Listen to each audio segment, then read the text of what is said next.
Well, good morning, everybody. Sorry for the technical difficulties, but I thought, Mac, if you're able to do the Vanna White function, Yep. there's a video embedded on the first slide, and this is called the autonomy of a hack.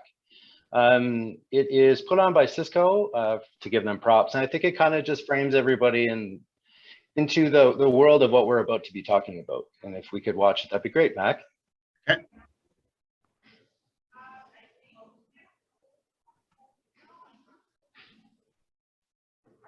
And if it doesn't work, what we'll say is it's a great reference to take from this slide and watch a little bit later.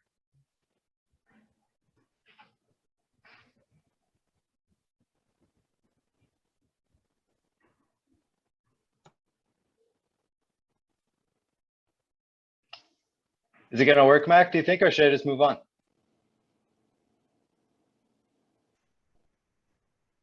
Yeah. Oh, here we go.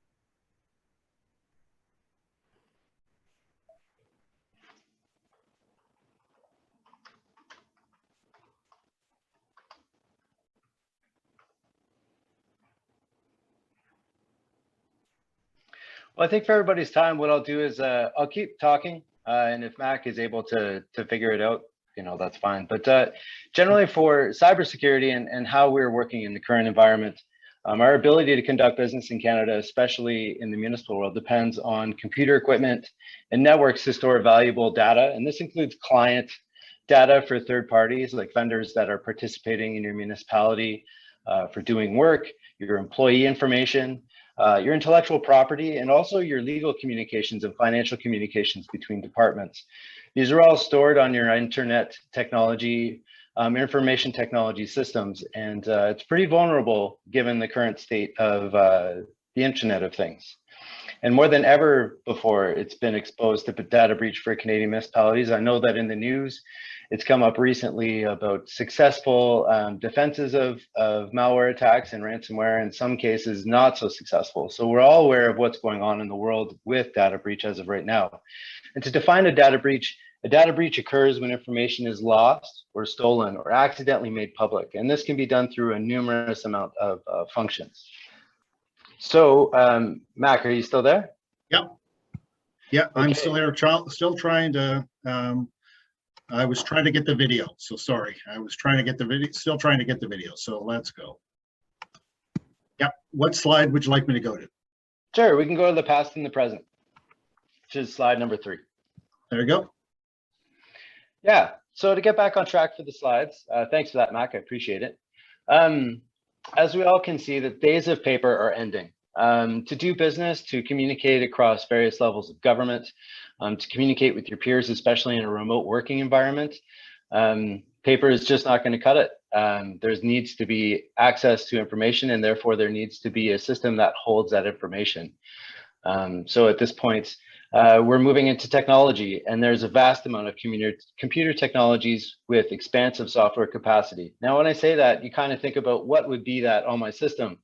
And just think about an asset management tool for a municipality, just that can control every single vehicle that you have, every piece of equipment, the depreciation on that, what serial numbers, identification numbers there are, benefits for employees, employee numbers, incident reports, everything that could be tracked for communication on incidents that comes through. They're all software capacities for this that work within a municipal framework, and that information is held either on-site in first party and in the cloud, which is a third party. And going on to the next point, the cloud computing capabilities and central databases with remote access. This is the only way that we've moved through COVID. But when you think about it, I kind of think about cloud computing as a toothpaste tube.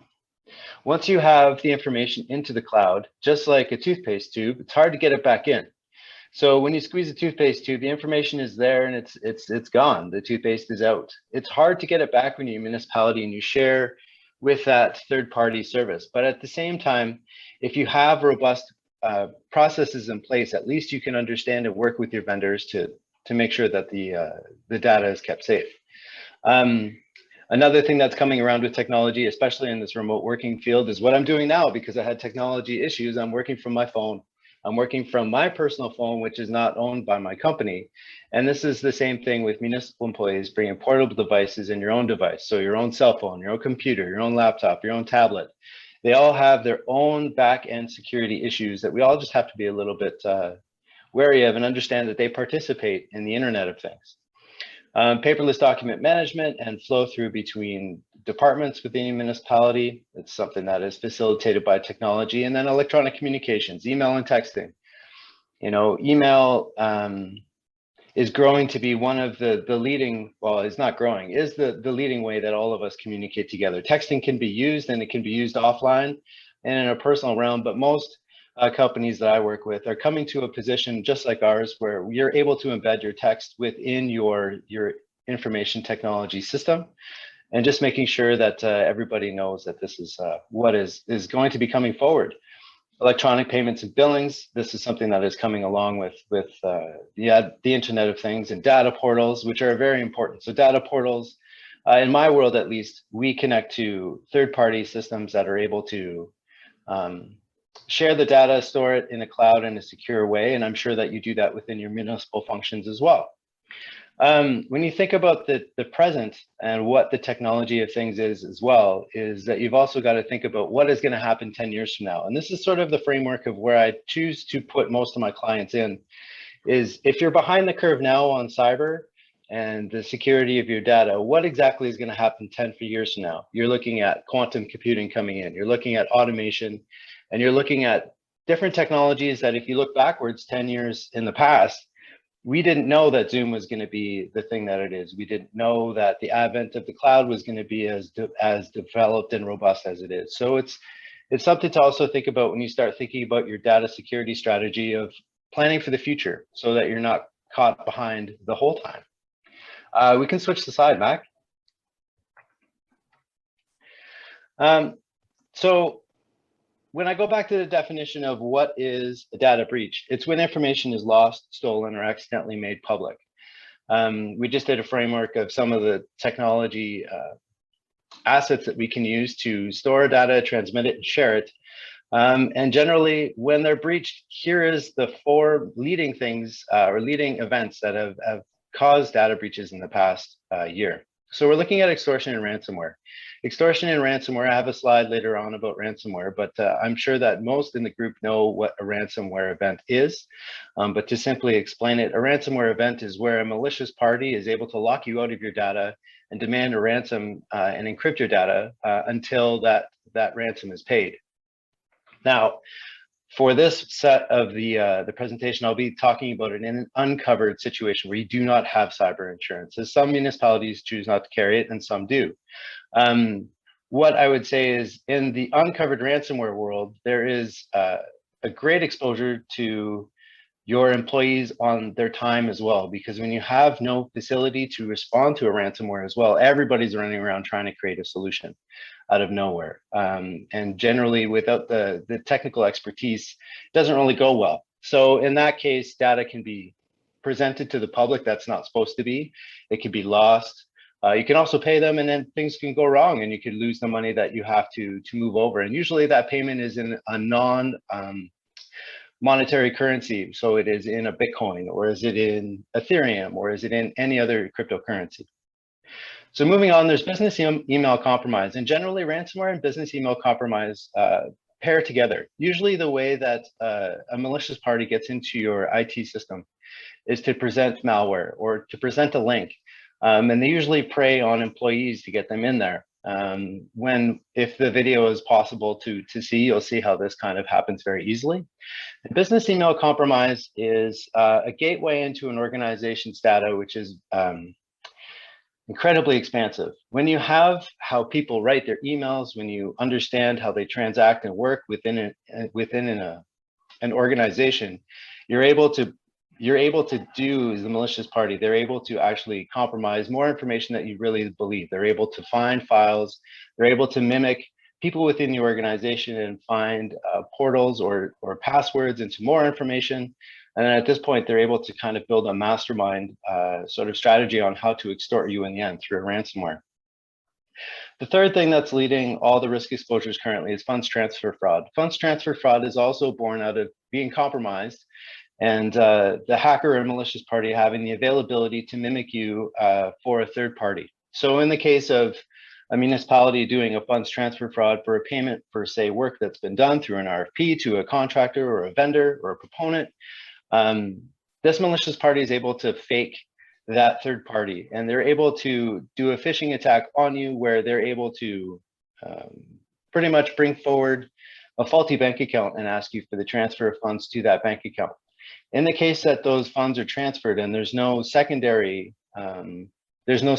check where your accounting department is not asking, is this the correct bank account? Is this really the person that's asking that this is happening? Those funds are then voluntarily transferred. And in court, the precedent has been set that there is no insurance coverage for this.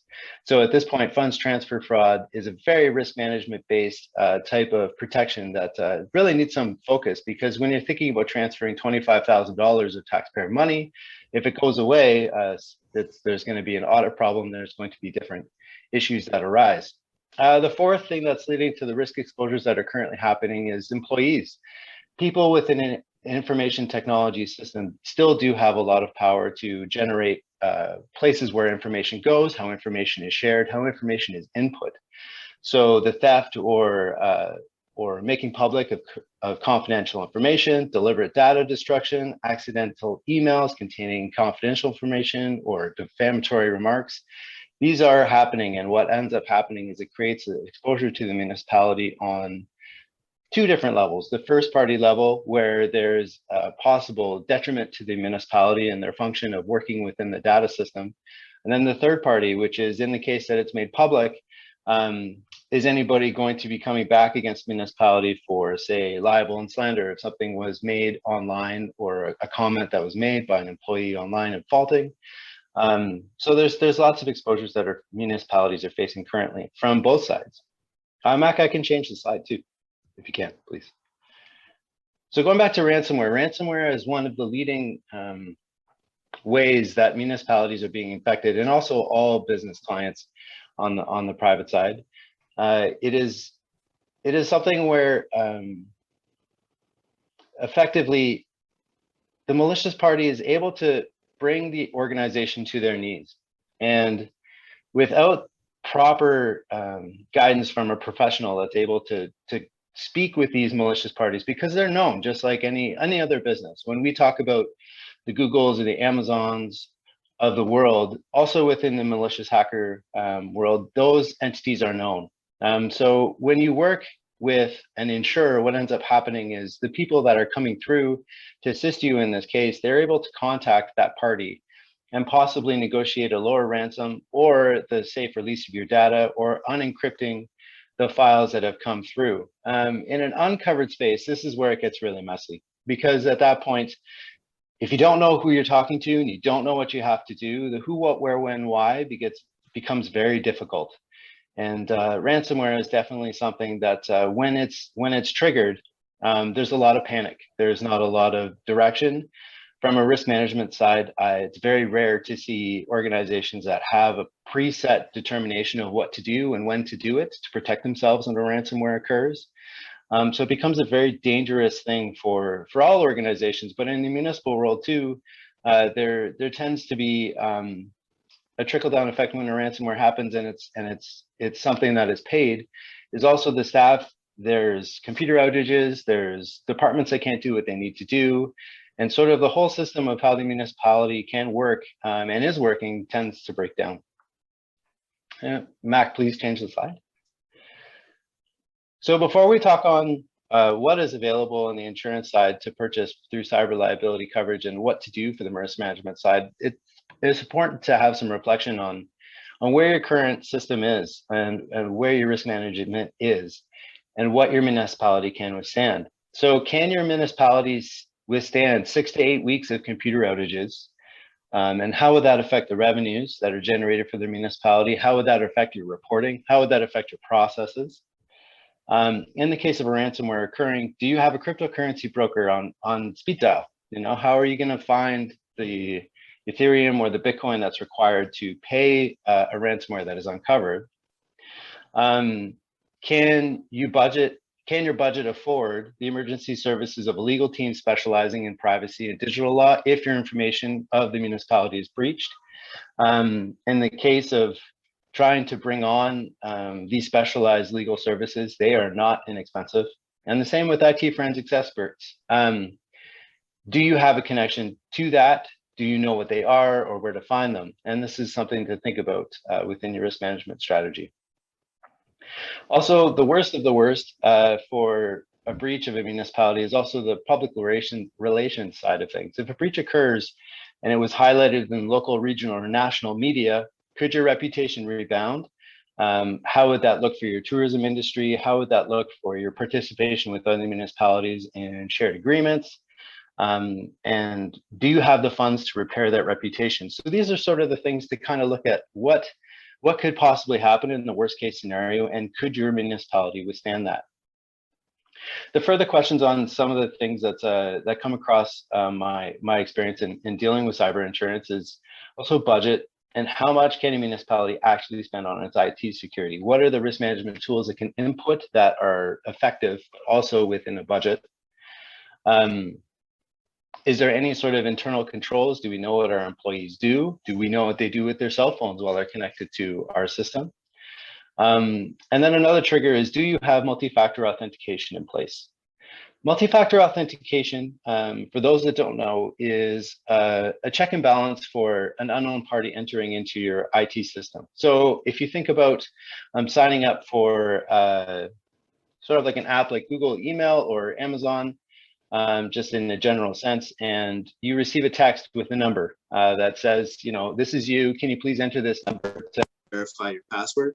That is a multi-factor authentication. It can be done in many ways. It can be through biometrics. It can be done through a series of more secure and more and greatly advanced factors. But generally, it tends to be just a text to you that just asks who you are. Without that multi-factor authentication, there's no check for your system to actually say who is in your system. So if a malicious party is able to gain access and they're not requested to confirm who they are, they're pretty much at the table, just in secret, taking all the information and developing a different way and methods to compromise you. Because effectively, within this 4-minute video, I think what you could really learn is that hacking and bringing organizations and municipalities to their knees, it's not done out of spite. It's done out of business. There's multi-billions of dollars within this ecosystem that people are just trying to do their daily job. If you think about it, they're all paid to do a job.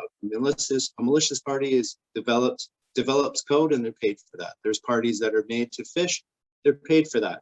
So what within the risk management side of being prepared is just understanding how can you block these people from gaining access to your prized data. Also, the same part is, do you have data segregation between departments? This is something that municipalities tend not to think about because they think about their IT system as one whole robust idea. But when you think about it, does parks have the same rights to legal documents that your legal department has? Or does your finance documents, are they supposed to be shared with water? Is there any sort of block within your system on how to make this a block or a wall for someone that's not supposed to see something with your organization? How does it prevent them from seeing it? Mac, I can change the slide. Or can you please?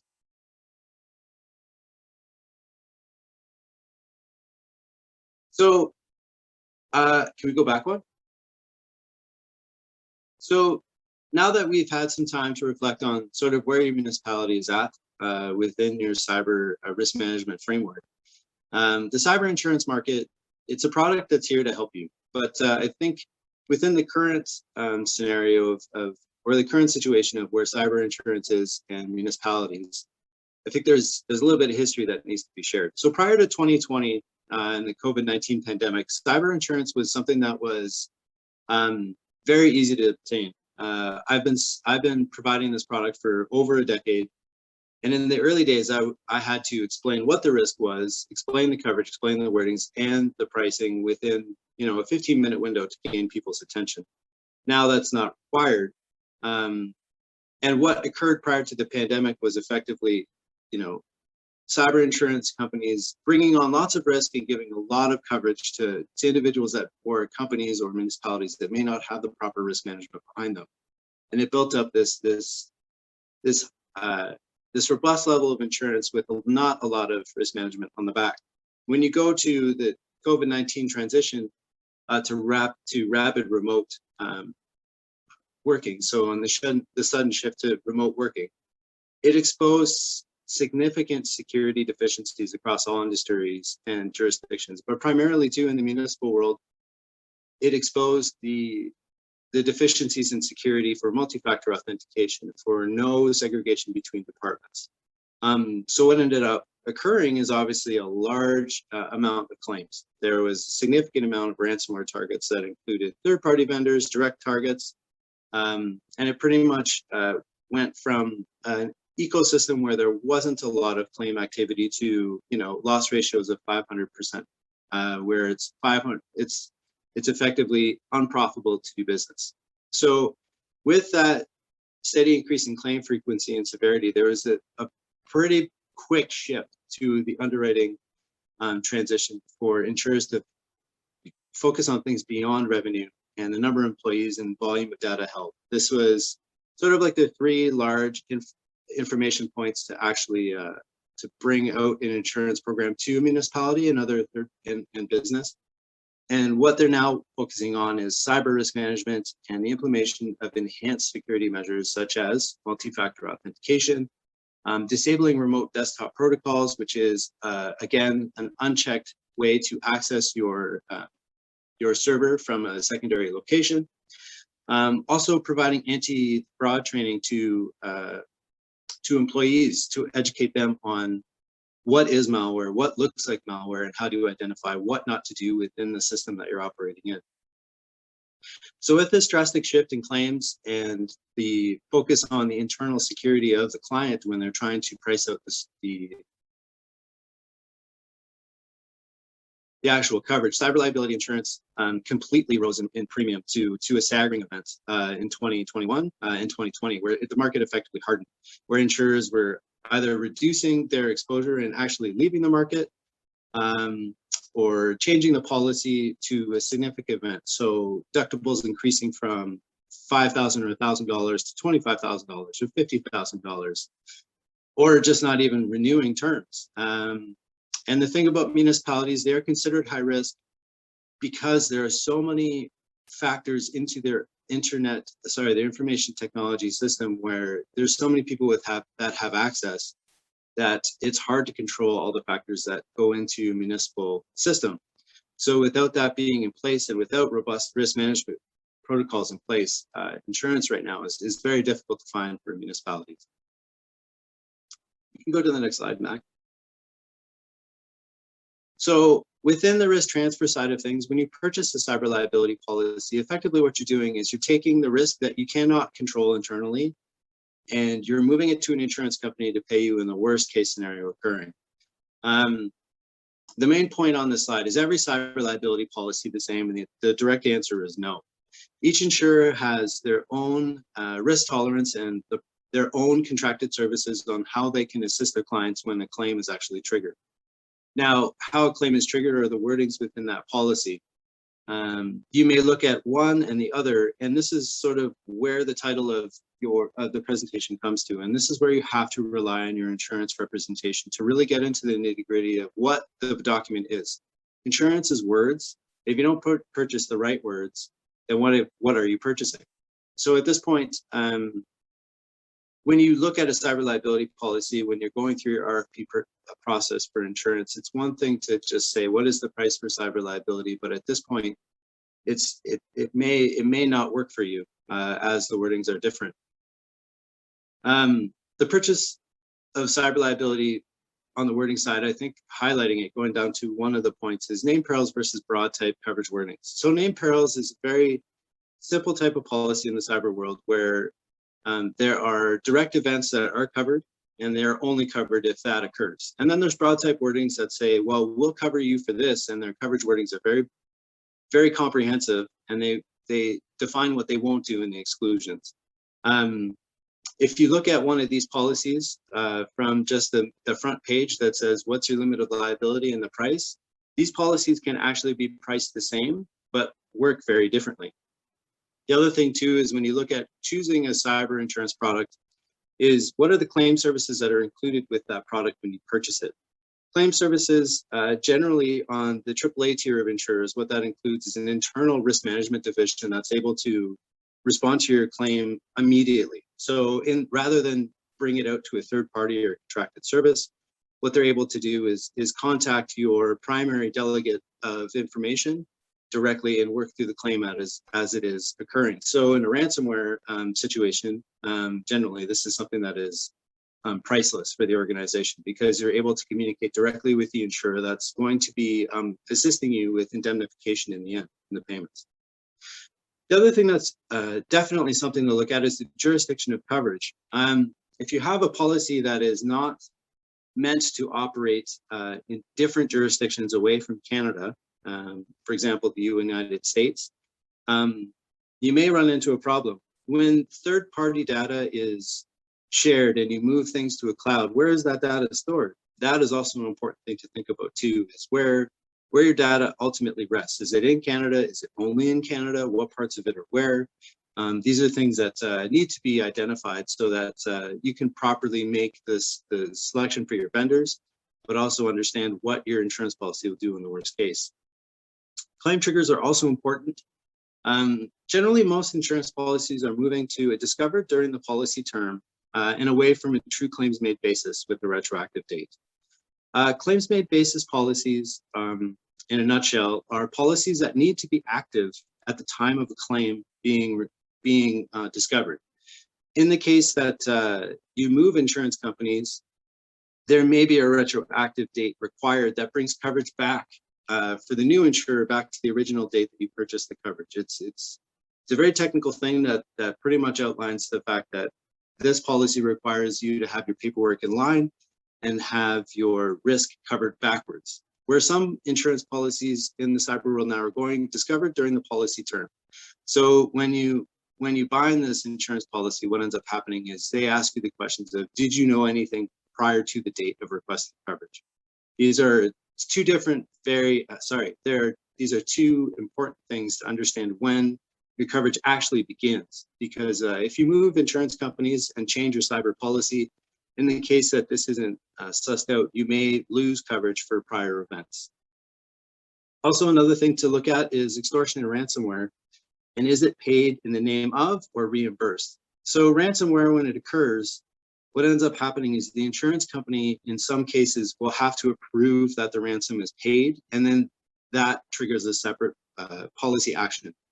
Does the insurer pay in the name of, or are they reimbursing?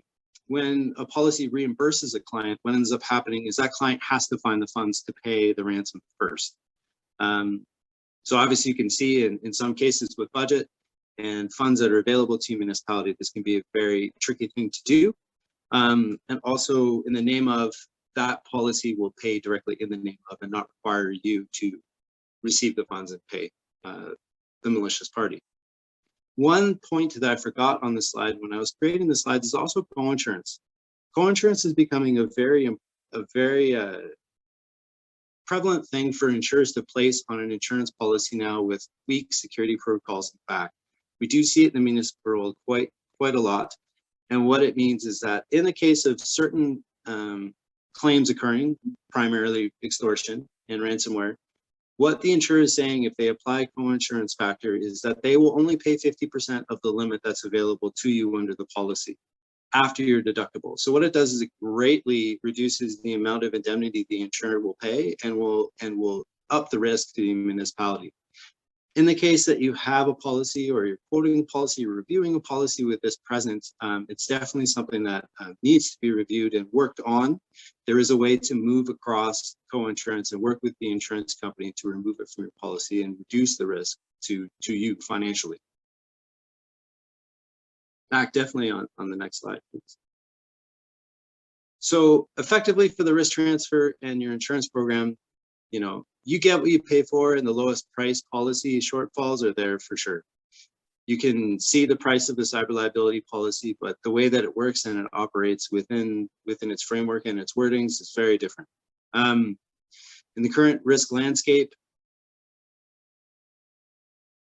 the insurance representation that you have should be providing the following risk management information to you. This is sort of what we as brokers should be providing all municipal clients. It's just current updates on the changing underwriting trends, because underwriters are looking for various things at different points of the year. Within Q1 through Q4, this may change, and providing feedback to our clients is sort of our responsibility to figure out how to assist you, because we could provide cyber insurance solutions for you this year, but if we don't keep you updated on what is required for next year, then are we truly doing our job?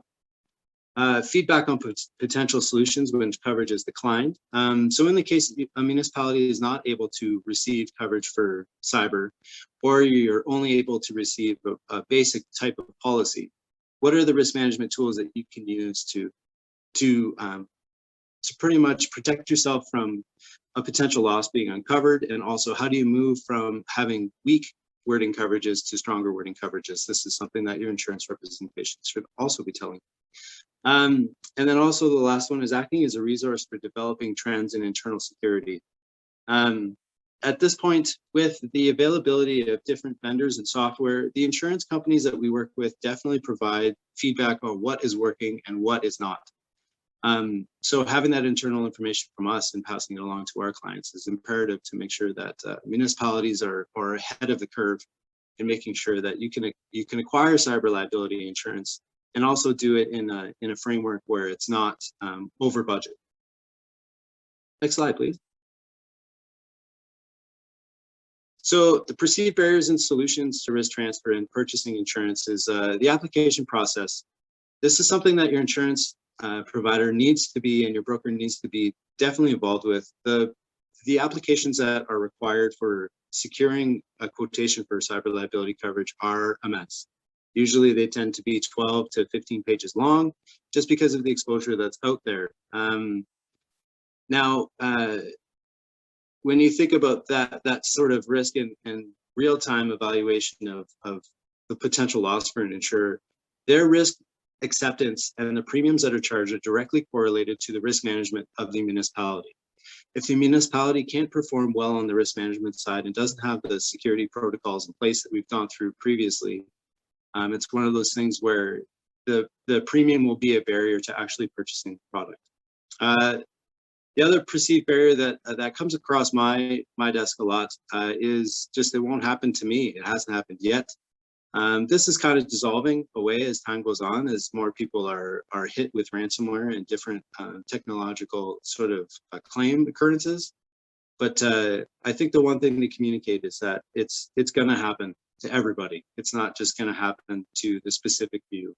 Everybody needs to have a solution for this when it occurs, just because it will. It's not a case of if, it's when. So skipping forward to the last point on this slide is generally the one comment I could provide is rely on your insurance broker to assist you with the requirements to generate a quotation and to find superior coverage if you don't feel that you have it now. Just because there are alternative solutions out there for municipalities. It takes a lot of work to get there, but it's one of those things that you can get there if you put in the time and the effort. Next slide.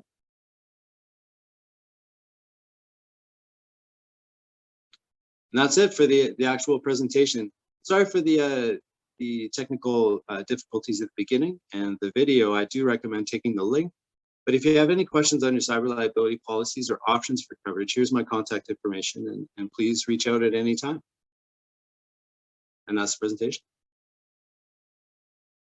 So just to let everybody know about the video, the link has expired, but if you type in Art of the Hack, the video shows up as a different link on YouTube. So it's there, and I might just try that if we have just 2 seconds to see if I can get that for us. So just, I'll ask everyone for patience for a minute.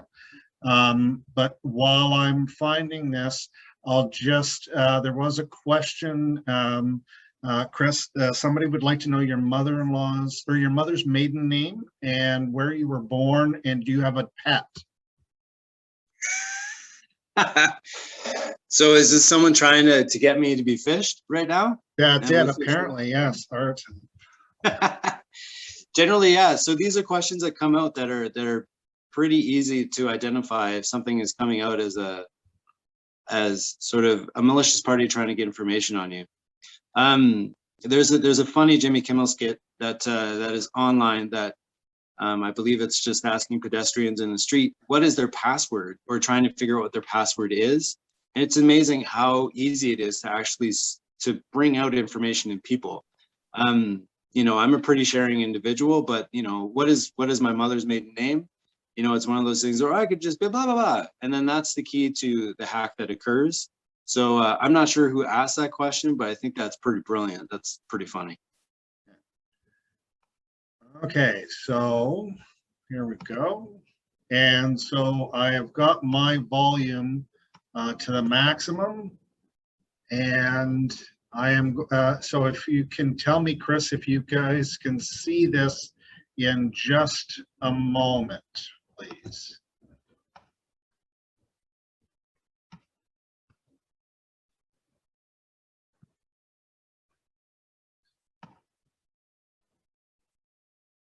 Where did it go?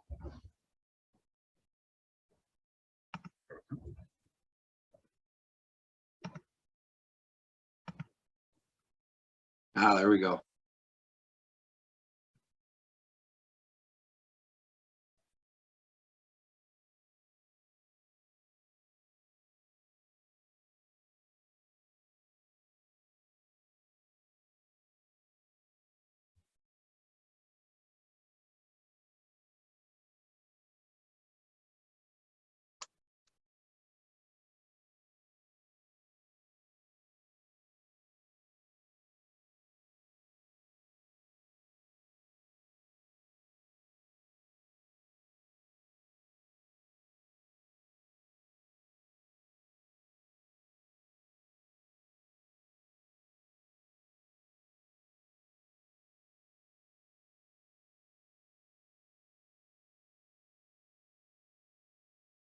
Was there volume on that? No, unfortunately not. I think Okay. generally the link can probably just be used if people want to go take a look at it. Yeah. I definitely recommend it. I think to summarize this video, what effectively you saw was an individual that was working on behalf of a malicious party, and was able to just research a company, a pretty powerful company that was probably a multinational, and just use the tools that are out there through social media, through employee databases, through the sales department, to try and gain information into pretty much the inner workings of the company, and then from there exploit the entire company by getting access to their information server and bringing down their information and completely applying ransomware, which completely shuts them down, and then breaching it to the public, which effectively brought their stock price down. It's a very interesting thing, and I think the thing that's most striking about the video is how casual it is for the individual that's working on the malicious side, where they're just doing their job. It's not something that they're out to hurt anybody. They're going to work for a paycheck, and that's the world that we're living in. So to be aware of that is just something to put in your framework, where it's something that people are just doing, and they're just exploiting the weakest security points possible. And sometimes in the municipal world, that is municipalities.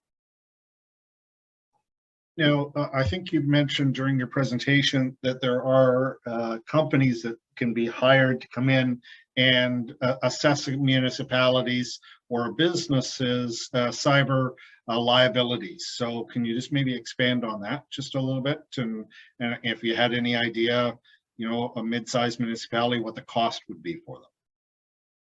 Well, it's kind of just like all things insurance. Everybody's or each municipality's cost to do the internal risk management, the assessment, the control is really depending on the security that they already have in force.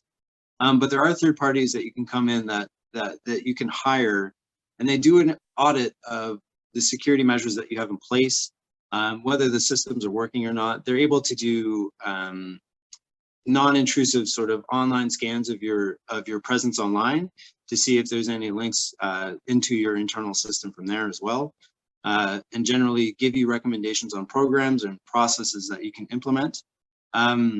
Depending on the size of the municipality, that might be a small cost, that might be a large cost, and I can definitely provide services or recommendations on these companies to provide if requested.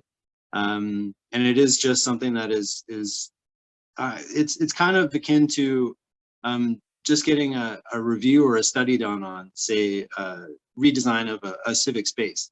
It's the same thing, just for the IT of your internal processes. Okay. And then you touched on briefly that you, and I got the sense that you weren't a huge fan of a municipality self-insuring. Okay, go ahead. Sorry. I would say that the pitfalls of self-insuring and not purchasing a cyber insurance product can span a long way.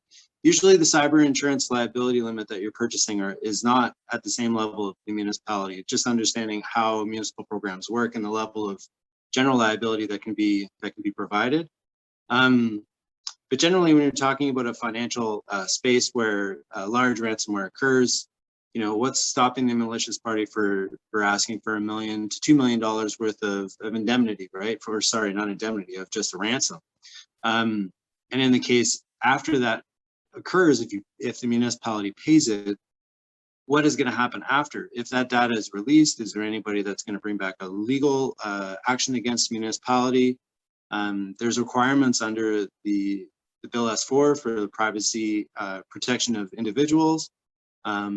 And employee, if like an employee data was released within that hack, what are the implications of that? Like generally when you start having an uncovered loss, after the first deductible, what ends up happening is you're just in this financial funnel where there's no end. And it's just a large drain out of funds from the municipality that didn't have to happen because a cyber insurance policy can be purchased, if that concisely answers. Yep, that works. Now, the question that came to me basically as you were responding was that if a municipality, do you have any suggestions what happens to the ratepayer if a municipality is hacked, as far as, you know, how they're notified, other than through media, of course, but just from a ratepayer's perspective, can you give those that are elected officials on the line how they should be talking with the ratepayers, and how a ratepayer is notified of a municipality that has been had a breach? Okay, in a covered scenario, when you have an insurance policy in place, notification costs are part of the breach response services, and it should be in there to a total amount of indemnity or a number of individuals that would be notified. So in some insurance policies, you'll see notification to 100,000 people, 250,000 people. And in some insurance policies, you'll see within a limit of X number of millions of dollars, or whatever limit is purchased. So in a covered space or a covered instance, what will end up happening is the insurance company will gain insight into what data was lost and who was affected by that data. And that's usually done by an IT forensic professional coming in and going through the system to figure out what has occurred. And at that point, there's a legal draft of the notification to the taxpayer or the ratepayer on if their information was breached. In an uncovered situation, this is totally the responsibility of the municipality. No other insurance policy will cover it. And generally per record, it tends to work out to be about $200 to $250 per record. And that's been the stat for about 10 years now. Generally figuring out who is affected and those services, without insurance support, you're hiring your own IT professional to come in and figure out where the information went. because at the same time, you don't want to be notifying somebody that wasn't part of the breach. So the drain on the resources of the municipality is quite large, or could be quite large in a significant event. Okay. Because honestly, I just received a letter yesterday from a financial institution that I have funds in that was had a breach. So it was, I was just wondering how, was it that specific account, or did they send it just blanket to everybody? So it was just wondering, in your experience, do they typically just send it to the person that is, from your previous comment, they just send it to the person that was, their information was breached? They just don't do a blanket to all of their customers or all of their ratepayers? It tends to be that way, just because the exposure of blanketing to many people creates a financial exposure through legal exposure, right? Like if you receive that letter, like, so think about yourself receiving that letter. There's obviously a lot of anxiety that happens with that. Like, where is my information? What is my information? What type of information was released? It can bring on a legal liability too to the municipality or any business that's breached, because that individual is closely looking at where their information went. There are some horrible stories of private information being used to redo mortgages or apply for loans in faulty manners. Like, generally, all the information is out there. If your social insurance number, your address, your name, your email address, and a voice recording of you is out there, pretty much there's a malicious party and a software that can create you as an identity online and then apply for mortgages, do this, do that. And if it stems from a breach where that information was the responsibility of the municipality to keep it safe, that's an exposure that, that's going to come out. So they tend to look at notifying only the people that were directly involved. So I want to thank you for your presentation this morning, Chris. It was scary. It makes me want to dust off my typewriter and unplug from reality and go back to a flip phone.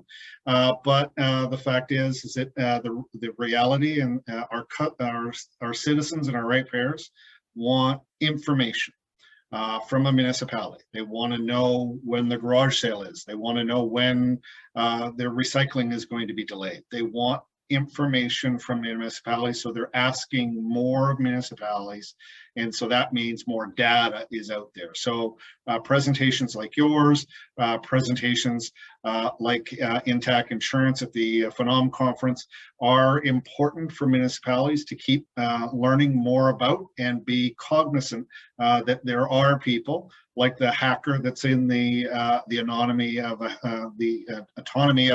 hack. She, is just an ordinary person that has a role to play, and she's working for somebody. So these things are happening more and more, and I want to thank you for your taking the time today to chat with us. Thanks for the opportunity to present. I appreciate it very much. Okay.